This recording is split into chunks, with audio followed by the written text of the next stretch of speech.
All right, hey guys. So today I'm going to be going over the problem number 4 on exam prep discussion number 7. So let's get started. So this problem is called ADT Selection, and it goes as follows. Suppose we have a TA named me who teaches multiple discussion sections. A student may frequent more than one discussion section, and for each situation below, choose the best ADTs out of the following: maps, sets, or lists, and explain how you can use the ADTs to solve the problem. Each subpart is independent of the previous. One answer may involve multiple abstract data types, and there might be multiple efficient answers for each problem. So we'll go through a couple of these. We'll go through some alternate solutions as well. Okay, so first one is about storing all the students in my first section in alphabetical order.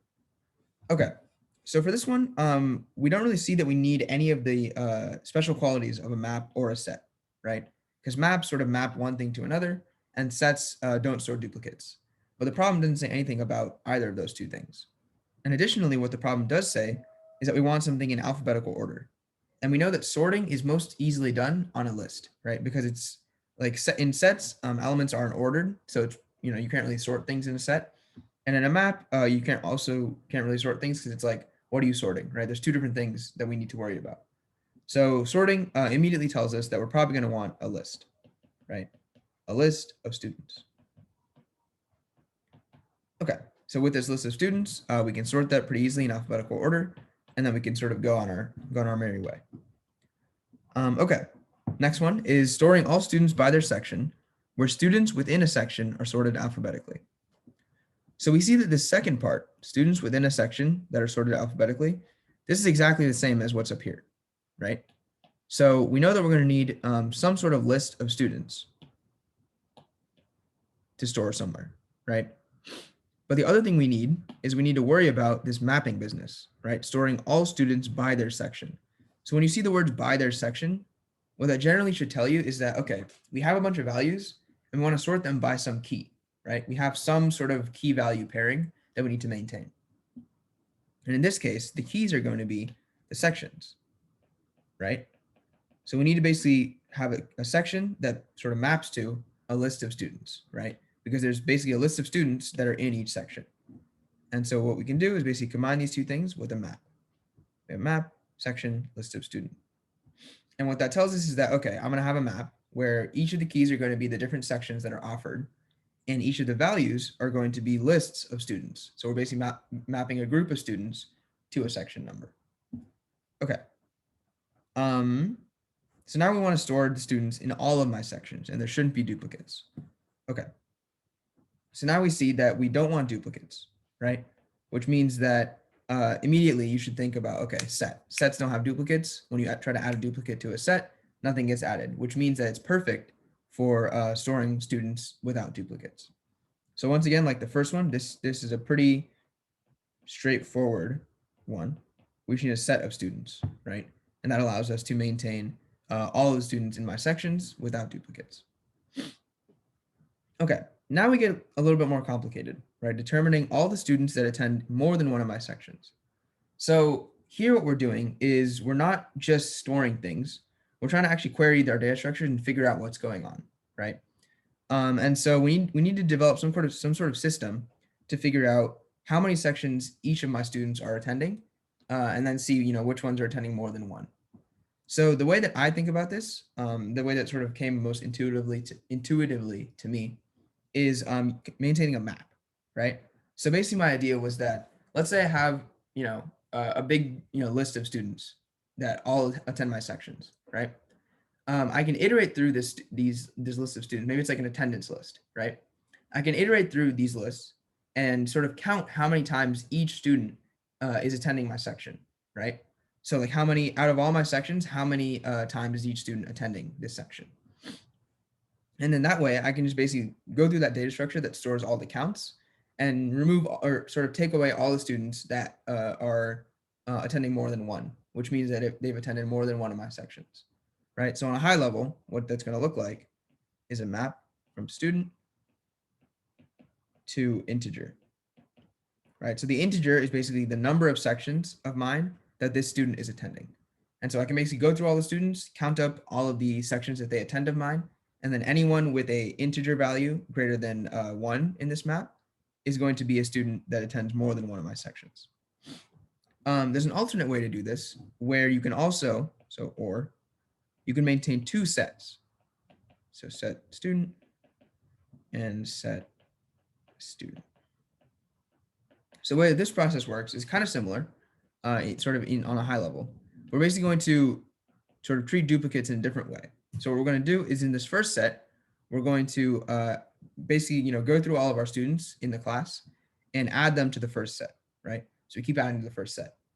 And if by any chance we add a student to the first set that's already in the first set, then we add them to the second set. So basically the second set stores all the students that were already in the first set, but we're trying to add again, right?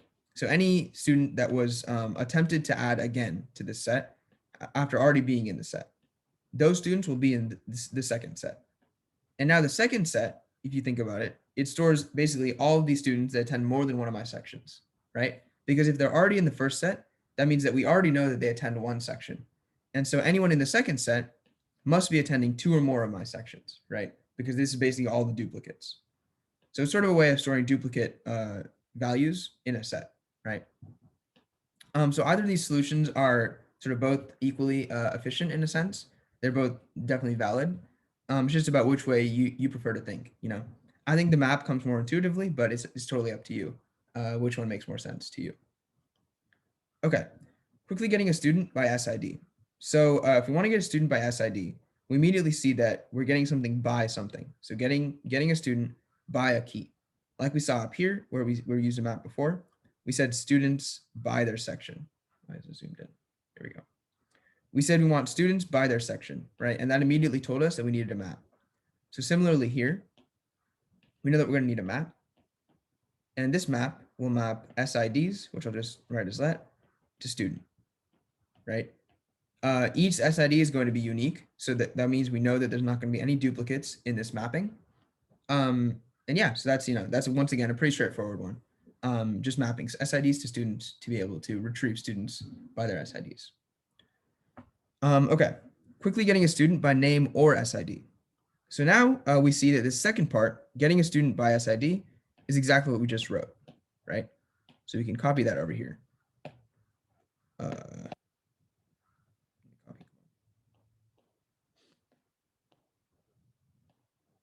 we go. We can copy this over here. But we also need to maintain something to do this name business, right? So we need to quickly get a student by name, but the issue is that names aren't necessarily unique.